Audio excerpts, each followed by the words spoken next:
만약 이혼하게 된다면 어떤 준비를 해야 할까요? 증거 수집이 가장 중요합니다. 변호사가 말했어요. 저는 김영숙입니다. 올해 62이죠. 30년간 전업주부로 살아왔고 근처 작은 슈퍼를 도우며 성실하게 살아왔어요. 그런 제게 가장 기다려온 날이 드디어 왔습니다. 바로 아들 민재의 결혼식이었죠. 그날 아침 저는 새벽 5시부터 일어나 준비를 시작했어요. 한복을 꺼내며 마음이 벅차올랐습니다. 드디어 우리 아들이 장가를 가는구나. 30년간의 희생이 모두 보상받는 것 같았죠. 민재를 낳고 기르며 밤낮 없이 뒷바라지한 모든 시간들이 주마등처럼 스쳐 지나갔어요. 남편 최동훈도 평소와는 다른 모습이었습니다. 65세인 그는 중견기업 임원으로 일하며 늘 점잖은 척했지만 사실 허영심이 강한 사람이죠. 그날만큼은 정말 젠틀하게 굴더라고요.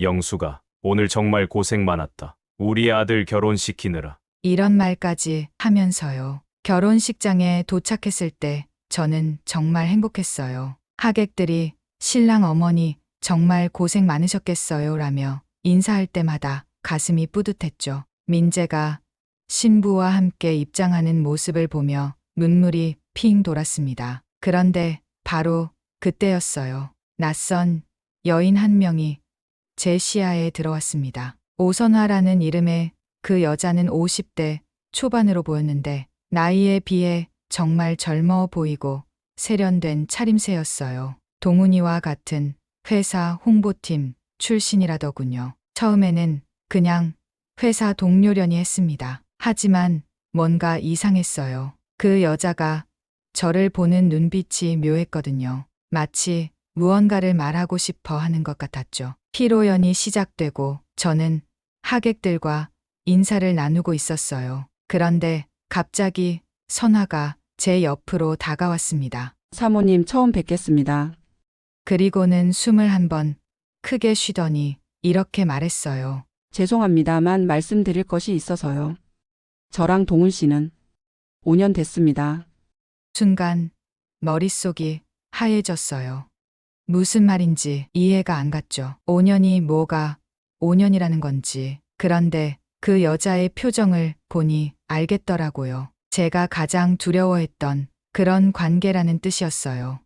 뭐라고 하신 거예요? 제 목소리가 떨렸습니다. 주변에 사람들이 많아서 큰 소리를 낼 수도 없었어요. 사모님이 알아야 할 때가 됐다고 생각해서요. 동훈 씨가 언제까지 숨기려고 하는지 모르겠어서. 그 순간 제 다리가 후들거렸어요. 하지만 아들의 결혼식이었기 때문에 절대 무너질 수 없었죠. 억지로 미소를 지으며 말했습니다. 오늘은 아들 결혼식이니까 나중에 얘기해요. 선화는 고개를 끄덕이고 돌아갔어요. 저는 그 이후로 피로연 내내 미소를 유지했지만 속으로는 완전히 붕괴되어 있었습니다. 30년 결혼 생활이 한순간에 거짓말처럼 느껴졌거든요. 피로연이 끝날 때까지 저는 가면을 쓴 채로 버텼어요. 하객들과 인사하고 사진 찍고 웃고 하지만 마음속으로는 계속 선화의 말이 맴돌았습니다. 5년 됐습니다. 5년이면 얼마나 긴 시간인가요? 동훈이는 평소와 다름없이 하객들과 담소를 나누고 있었어요. 전혀 눈치챌 수 없을 만큼 태연했죠. 어떻게 이렇게 태연할 수 있을까? 그게 더 무서웠습니다. 선화가 다시 제 앞에 나타났을 때는 피로연 막바지였어요. 사모님 이거 예쁘죠? 목에 걸린 목걸이를 가리키며 말하더군요. 그 목걸이를 보는 순간 심장이 쿵 떨어지는 느낌이었어요. 분명히 기억났거든요. 작년 가을 동훈이가 회사 상사 부인 생신 선물 사야 한다며 백화점에 간다고 했던 날. 그때 산 목걸이가 바로 그것이었어요. 어디서 나신 거예요? 그 목걸이? 제가 떨리는 목소리로 물었습니다. 동훈 씨가 선물해 주셨어요. 작년 추석 때요. 선화의 대답에 온몸에 소름이 돋았어요. 작년 추석. 바로 제가 친정어머니 간병 때문에 일주일 동안 집을 비운 시기였거든요. 어머니가 갑자기 쓰러지셔서 병원에 모셔야 했던 그때 동훈이는 회사 일이 바빠서 못 간다며 저 혼자 가라고 했었죠. 이제야 모든 퍼즐이 맞춰지는 느낌이었어요. 제가 어머니를 돌보느라 고생할 때 동훈이는 다른 여자에게 목걸이를 사주고 있었던 거예요. 집으로 돌아가는 차 안에서 저는 말이 없었습니다. 동훈이는 오늘 정말 성공적이었다며 혼자 중얼거렸어요. 어떻게 이렇게 뻔뻔할 수 있을까 싶었죠. 집에 도착했을 때 현관 앞에 택배 상자 하나가 놓여 있었어요. 받는 사람은 저였는데 보낸 사람 이름은 모르는 사람이었습니다. 뭔가 이상한 느낌이 들어 얼른 집 안으로 가져갔죠. 동훈이가 샤워하러 들어간 사이 저는 조심스럽게 택배를 열어봤어요. 안에는 편지와 함께 사진들이 들어 있었습니다. 편지는 이렇게 시작됐어요. 사모님께 이런 식으로 알려드리게 되어 죄송합니다. 하지만 사모님이 알아야 할 것 같아서요. 사진들을 보는 순간 온 세상이 무너지는 것 같았어요. 동훈이와 선화가 함께 있는 모습들. 호텔 앞에서, 레스토랑에서 드라이브 하면서 그들이 얼마나 친밀한 사이인지 한눈에 알 수 있었죠. 더 충격적인 건 사진 뒤에 적힌 날짜들이었어요. 모두 제가 친정어머니 간병하러 갔던 시기와 겹쳤습니다. 작년 추석뿐만 아니라 어머니가 입원했던 지난 겨울, 봄에 재입원했을 때도 마찬가지였어요. 제가 어머니 병실에서 밤을 새우며 간병할 때 동훈이는 다른 여자와 데이트를 즐기고 있었던 거예요. 회사 일 때문에 못 간다던 그 모든 말들이 거짓말이었던 거죠. 가슴이 터질 것 같았어요. 30년간 믿고 살아온 사람이 이렇게 저를 배신하고 있었다니. 더군다나 제가 가장 힘들 때, 도움이 필요할 때 말이에요. 그날 밤 저는 한잠도 잘 수 없었어요. 동훈이는 코를 골며 평상시와 다름없이 잠들어 있었지만 저에게는 옆에 낯선 사람이 누워 있는 것 같았습니다. 새벽까지 사진들을 들여다봤어요. 하나하나 자세히 보니 더 화가 났죠. 동훈이 표정이 너무나 행복해 보였거든요. 저와 있을 때는 한 번도 본 적 없는 표정이었어요. 특히 한 장의 사진이 가슴을 찔렀습니다. 선화가 목걸이를 받고 기뻐하며 동훈이 볼에 뽀뽀하는 모습이었어요. 날짜는 작년 10월 15일, 바로 어머니가 수술 받던 날이었죠. 그때 내가 수술실 앞에서 떨고 있을 때 이 사람은 이러고 있었구나 생각하니 눈물이 주르륵 흘러내렸어요. 아침에 동훈이가 일어나서 평상시처럼 아침 먹자고 했을 때 저는 참을 수 없었어요. 여보, 이게 뭐예요? 사진을 쭉 늘어놓으며 물었죠. 동훈이 얼굴이 순식간에 새파래졌어요. 이걸 어디서? 말을 더듬더군요. 5년이나 바람 피웠다면서요? 그것도 내가 어머니 간병할 때마다. 동훈이는 한참 동안 말이 없다가 갑자기 무릎을 꿇었어요. 영수가 미안하다. 정말 미안해. 순간의 실수였어. 순간의 실수가 5년이나 계속돼요. 제 목소리가 떨렸습니다. 내가 어머니 돌보느라 고생할 때 당신은 다른 여자랑 호텔에 가고 있었잖아요. 그게 아니야. 선화가 먼저 유혹했어. 나는 그냥 지금도 거짓말하네요. 목걸이는 누가 사준 거예요? 선화가 자기한테 사달라고 했나요? 동훈이는 더 이상할 말이 없어 보였어요. 그저 미안하다만 반복할 뿐이었죠. 저는 그 모습을 보며 더욱 절망했어요. 진심으로 반성하는 게 아니라 들켜서 죄송하다는 것 같았거든요. 게다가 모든 책임을 선화에게 떠넘기려고 하는 것도 비겁해 보였고요. 30년 동안 당신만 믿고 살았는데 제 목소리가 점점 작아졌어요. 내가 뭘 잘못했길래 이런 일을 당해야 하나요? 그때 문득 어머니가 돌아가시기 전에 하신 말씀이 떠올랐어요. 영수가 너는 너무 착하게만 살지 마라. 세상에는 나쁜 사람들도 많으니까. 저는 정말 너무 착하게만 살았나 봐요. 남편을 의심한 적도 없고 항상 믿고 따라주기만 했죠. 그런데 그 착함이 이렇게 돌아올 줄이야. 동훈이는 그날 하루 종일 저에게 매달렸어요. 다시는 안 그럴 테니까 용서해달라고. 하지만 제 마음속에는 이미 다른 생각이 자리 잡고 있었습니다. 이제는 당하고만 살지 않겠다. 30년간 참고 또 참았지만 이번만큼은 절대 그럴 수 없었어요. 제 인생에 남은 시간까지 이렇게 속으며 살 수는 없었거든요. 그 이후 일주일 동안 저는 평상시와 다름없이 생활했어요. 아침에 일어나 동훈이 아침 챙겨주고 집안일하고 동네 슈퍼 일도 도왔죠. 하지만 속으로는 전혀 다른 일을 계획하고 있었습니다. 첫 번째로 한 일은 은행에 가는 것이었어요. 30년 동안 동훈이가 모든 경제 활동을 관리했거든요. 제가 아는 건 생활비 통장 하나뿐이었죠. 혹시 제 명의로 된 통장이나 적금이 더 있을까요? 은행 직원에게 물어봤어요. 신분증 확인해 드릴게요. 직원이 컴퓨터를 두드리더니 아, 적금 2개랑 예금 계좌 하나가 더 있으시네요.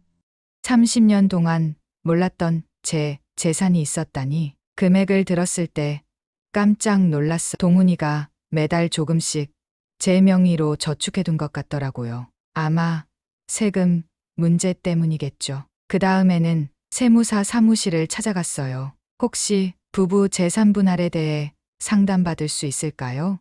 이혼을 생각하고 계신 건가요? 세무사가 물었습니다. 아직 결정한 건 아니고 혹시 몰라서 알아보는 거예요. 세무사는 자세히 설명해 줬어요. 혼인 기간 동안 형성된 재산은 반반씩 나눈다는 것. 남편 명의로 된 부동산이나 예금도 절반은 제 몫이라는 것. 30년간 전업주부로 살았어도 그 기여도를 인정받을 수 있다는 얘기를 들으니 마음이 조금 놓였어요. 그리고 변호사 사무실도 방문했죠. 만약 이혼하게 된다면 어떤 준비를 해야 할까요? 증거 수집이 가장 중요합니다. 변호사가 말했어요. 불륜의 증거, 재산 현황, 그리고 상대방의 잘못을 입증할 수 있는 모든 자료를 모아두세요. 집으로 돌아온 저는 작은 수첩에 모든 걸 적어뒀어요. 은행 계좌번호, 부동산 등기부등본, 발급받는 방법, 변호사 연락처까지. 이 모든 게 언젠가는 써먹을 무기가 될 거라고 생각했거든요. 동훈이는 제가 밖에 나다니는 걸 이상하게 여기지 않았어요. 평소에도 시장 보러 가거나 동네 일로 자주 외출했으니까요. 오히려 영숙이가 요즘 활동적인 애라며 좋아하더라고요. 며칠 후에는 이웃 박미자 씨를 만났어요. 미자 씨는 저보다 3살 많은 65세인데 몇 년 전에 남편의 외도 때문에 이혼한 경험이 있어요. 미자 씨, 혹시 시간 있으시면 차 한잔 하실래요? 카페에서 미자 씨에게 조심스럽게 상황을 털어놨어요. 미자 씨는 제 얘기를 들으며 고개를 끄덕였죠. 영숙이 나도 똑같이 당했어. 30년 결혼 생활에서 마지막 5년이 그랬으니까. 그때 어떻게 하셨어요? 처음에는 참으려고 했지. 그런데 그러면 그럴수록 더 우습게 보더라고. 남자들이 원래 그래. 한번 봐주면 계속 그런 짓 해. 미자 씨는 경험담을 들려줬어요. 증거를 모아라. 그게 제일 중요해. 나는 그걸 못해서 재산 분할도 제대로 못 받았거든. 너는 나처럼 후회하지 마. 그날 집에 돌아오면서 마음을 굳혔어요. 이제는 정말 본격적으로 준비해야겠다고. 동훈이를 용서하고 예전처럼 살기에는 너무 많은 걸 알아버렸거든요. 다음 주부터 저는 본격적인 증거 수집에 나섰어요. 동훈이가 출근하고 나면 집 안 곳곳을 뒤져봤죠. 서재, 옷장, 심지어 차 안까지. 가장 큰 수확은 동훈이 휴대폰이었어요. 어느 날 동훈이가 샤워하러 들어간 사이 잠시 침대에 놔둔 폰을 봤거든요. 비밀번호는 쉽게 알아냈어요. 제 생일이었으니까. 카카오톡을 열어보니 선아와의 대화가 한가득이었어요. 제가 몰랐던 그들만의 은밀한 대화들. 읽으면 읽을수록 화가 치밀어 올랐죠. 오늘 영숙이 친정 간다고 하던데. 응. 2박 3일이야. 오랜만에 편하게 만날 수 있겠네. 이런 대화들이 수두룩했어요. 제가 없는 틈을 타서 만나자는 얘기들. 심지어 제 흉까지 보고 있더라고요. 영숙이 요즘 의심하는 것 같던데. 아니야. 그런 눈치 전혀 없어. 원래 순한 편이거든. 순하다는 말을 보는 순간 정말 모욕감이 들었어요. 제가 모르는 줄 알고 이렇게 비웃고 있었던 거예요. 더 충격적인 건 사진들이었어요. 선화가 보낸 사진들 중에는 제가 상상도 못할 것들이 있었죠. 두 사람이 함께 여행 간 사진, 호텔에서 찍은 사진까지. 저는 모든 대화와 사진을 제 폰으로 찍어뒀어요. 나중에 필요할 증거니까요. 그리고 계획을 세웠습니다. 이제는 가만히 당하고만 있을 수 없었어요. 맞불을 놔야 할 때라고 생각했죠. 먼저 선화가 다니는 회사에 익명으로 편지를 보냈어요. 귀하의 직원 오선화 씨가 기혼 남성과 부적절한 관계를 유지하고 있습니다. 회사 이미지에 좋지 않을 것 같아 알려드립니다. 편지와 함께 증거 사진 몇 장도 동봉했어요. 얼굴이 선명하게 나온 사진들로요. 그 다음에는 변호사를 정식으로 만났어요. 이혼 소송 준비하고 싶습니다. 변호사는 제가 가져온 증거들을 보더니 충분합니다라고 말했어요. 불륜의 증거가 명확하니 위자료도 받을 수 있고 재산 분할도 유리하게 할 수 있을 것 같네요. 모든 준비가 끝나자 마음이 조금 놓였어요.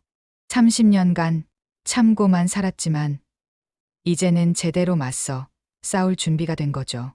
동훈이는 여전히 제가 아무것도 모른다고 생각하는 것 같았어요. 오히려 요즘 더 다정하게 굴더라고요.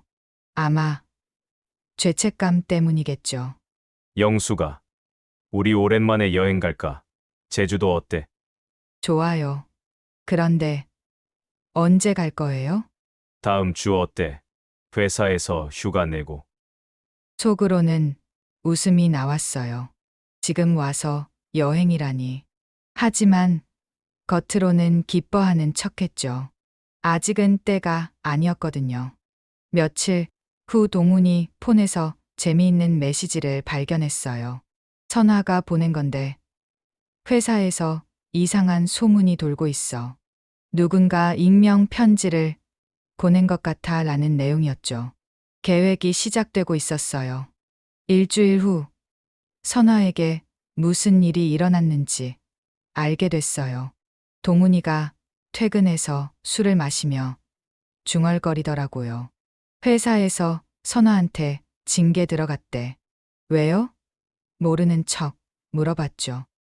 누군가 익명으로 편지를 보냈나 봐. 회사 내 불륜 관계라고. 정말요? 그런 일이 있었나 보네요. 동훈이 표정이 어두웠어요. 아마 자기 일이 들통날까 봐 걱정되나 보더군요. 며칠 뒤에는 더 구체적인 소식을 들었어요. 선화가 승진해서 제외됐다는 거였죠. 게다가 홍보팀에서 다른 부서로 이동될 예정이라고 하더라고요. 그 사람 정말 억울하겠네요. 소문만으로 이렇게 되다니. 저는 일부러 동정하는 척했어요. 그게 사실 소문이 아니야. 동훈이가 갑자기 말했어요. 네. 무슨 뜻이에요? 나하고 선화 관계가 그런 관계야. 마침내 동훈이가 스스로 털어놓더라고요. 아마 비밀을 혼자 감당하기 힘들었나 봐요. 하지만 저는 이미 다 알고 있는 상황이었으니까 침착하게 반응했어요. 얼마나 된 거예요? 3년 정도. 거짓말이었죠. 5년이라고 선화가 직접 말했었는데 지금까지도 거짓말을 하고 있는 거예요. 그래서 어떻게 할 건데요? 이제 정리하려고 해. 미안하다, 영수가. 동훈이는 선화 문제가 회사에서 불거지니까 그제서야 정리하려고 하는 거였어요. 진심으로 반성해서가 아니라 상황이 불리해져서 말이죠. 며칠 뒤 동훈이도 회사에서 문제가 생겼어요. 동료들 사이에서 뒷말이 나오기 시작한 거죠. 임원이 그럴 수는 없다. 부인이 불쌍하다. 이런 얘기들이 돌더라고요. 영수가. 회사 분위기가 좀 이상해. 동훈이가 스트레스 받는 모습이었어요. 왜요? 다들 날 이상하게 쳐다봐. 마치 내가 무슨 큰 잘못이라도 한 것처럼. 저는 속으로 쾌재를 불렀어요. 드디어 동훈이도 자신의 행동에 대한 대가를 치르기 시작한 거죠. 그럼 정말로 선화 씨와 관계를 끝내야겠네요. 그러려고 하는데 쉽지 않아. 선화가 계속 연락하거든. 왜요? 회사에서 징계받은 게 내 때문이라면서 책임지라고 해.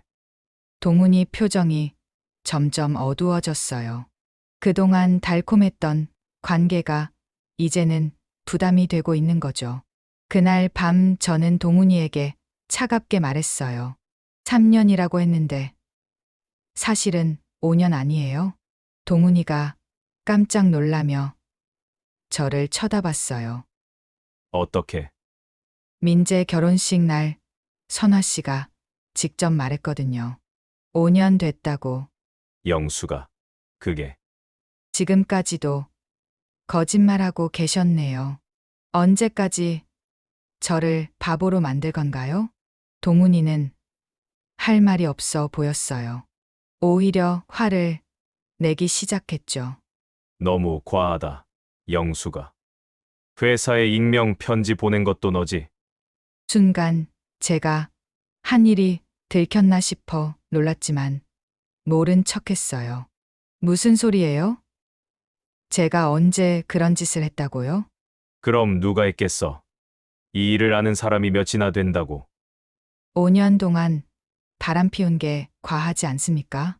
제가 어머니 간병할 때마다 다른 여자랑 만난 게 과하지 않냐고요. 제 목소리가 점점 커졌어요.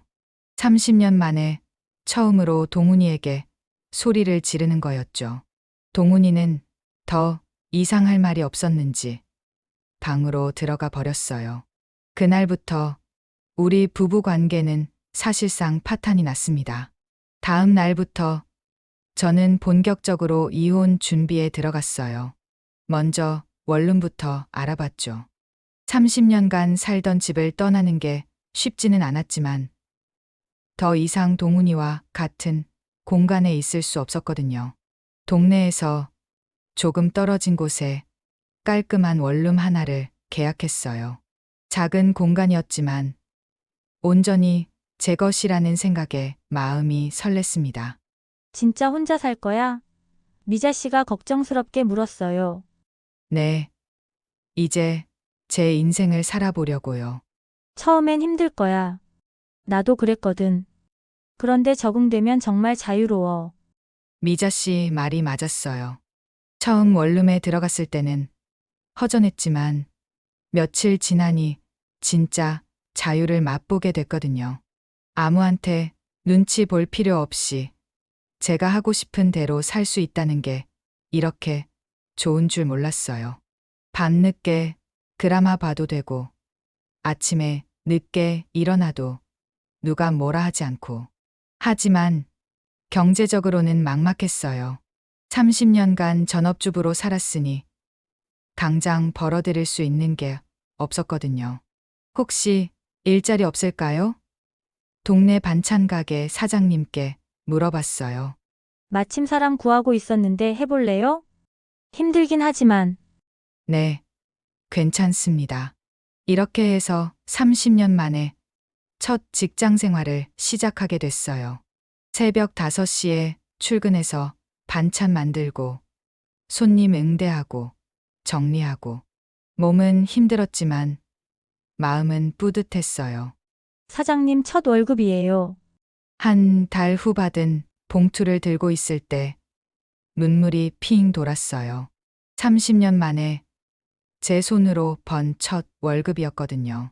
금액은 많지 않았지만 그 어떤 돈보다 소중하게 느껴졌죠. 미자 씨는 제 변화를 신기해했어요. 영숙이 표정이 완전히 달라졌네. 훨씬 밝아 보여. 정말 그랬어요. 거울을 볼 때마다 제 모습이 달라 보였거든요. 30년간 억눌러 살았던 제 본 모습이 조금씩 드러나는 것 같았어요. 반찬 가게 일도 점점 재미있어졌어요. 단골 손님들이 사모님 반찬이 제일 맛있다고 말해주실 때마다 자존감이 올라갔죠. 정말 이런 재능이 있었네. 스스로 감탄했어요. 어느 날은 젊은 직장인 분이 사모님처럼 살고 싶어요 라고 말하더라고요. 왜요? 자유로워 보이셔서요. 누구한테 의존하지 않고 당당하게 사시는 것 같아서. 그 말을 들으니 정말 뿌듯했어요. 누군가에게 롤모델이 될 수 있다니. 동훈이는 몇 번 연락했지만 받지 않았어요. 만날 필요도 없었거든요. 이제는 변호사를 통해서만 대화하기로 했으니까요. 원룸 베란다에 작은 화분 몇 개를 놓았어요. 제가 직접 키우는 식물들. 매일 물 주면서 우리 같이 잘 살아보자고 말했죠. 정말 새로운 인생이 시작된 것 같았어요. 드디어 법원 출석 날이 왔어요. 6개월간의 준비 끝에 이혼 조정 신청을 한 거죠. 동훈이는 끝까지 다시 생각해보자며 매달렸지만 제 마음은 이미 굳어 있었어요. 법정에서 동훈이를 마주 보니 감회가 새로웠어요. 30년간 함께 살았던 사람인데 이제는 완전히 남처럼 느껴지더라고요. 혼인 관계를 지속하기 어려운 이유가 무엇입니까? 판사가 물었어요. 남편의 5년간 지속된 불륜 때문입니다. 제가 차분하게 답했죠. 변호사가 준비한 증거들이 모두 채택됐어요. 사진, 카카오톡 대화, 목격자, 진술까지. 동훈이 측에서는 별다른 반박을 못했어요. 재산 분할에서도 제가 원하는 대로 결정났어요. 집과 예금의 절반, 그리고 위자료까지. 30년간의 헌신에 대한 정당한 보상을 받는 기분이었죠. 이혼에 합의하십니까? 판사의 마지막 질문에 저는 망설임 없이 대답했어요. 네, 합의합니다. 그 순간 정말 자유로워지는 느낌이었어요. 30년간 저를 올가매던 모든 것들로부터 해방되는 것 같았죠. 법정을 나서는데 동훈이가 마지막으로 말을 걸었어요. 영수가 정말 후회 안 할 거야? 후회요? 지금까지 참고 산 걸 더 후회해요. 그날 저녁 민재가 전화했어요. 엄마, 괜찮으세요? 응, 괜찮아. 오히려 후련해. 처음에는 이해 안 갔는데, 지금은 엄마가 옳다고 생각해요. 그리고 엄마가 자랑스러워요. 민재의 말에 눈물이 났어요. 아들의 결혼식 날부터 시작된 이 모든 일들이 결국 좋은 결과로 이어진 거죠. 이혼 확정 후 받은 돈으로 조금 더 큰 원룸으로 이사했어요. 베란다가 넓어서 화분을 더 많이 놓을 수 있었죠. 반찬 가게에서도 정식 직원이 됐어요. 사장님, 제가 요리 레시피 좀 바꿔도 될까요? 그래 해봐. 내가 만든 반찬이 제일 잘 나가니까. 제 아이디어로 만든 새로운 반찬들이 인기를 끌면서 가게 매출도 늘었어요. 사장님은 영숙이 덕분이야 라며 보너스까지 주셨죠. 어느 날 저녁 새 집 베란다에서 화분들을 바라보며 혼잣말을 했어요. 이제는 김영숙으로 산다. 누구의 아내가 아니라 나 자신으로. 화분 속 꽃들이 제 말에 화답하듯 살랑거렸어요. 정말 새로운 인생의 막이 오른 거죠. 62세에 시작한 새로운 삶. 늦었다고 생각할 수도 있지만 저에게는 진짜 인생이 이제 시작인 것 같았어요. 미자 씨가 영숙이 보면 나도 용기가 나라고 말할 때마다 뿌듯했어요. 제가 누군가에게 힘이 되고 있다는 것이 신기하고 고마웠거든요. 앞으로 얼마나 더 살지는 모르지만 남은 시간만큼은 정말 제가 원하는 대로 살아보려고 해요. 30년간 참고 참았던 만큼 이제는 당당하게 제 인생의 주인공이 되어서 말이에요.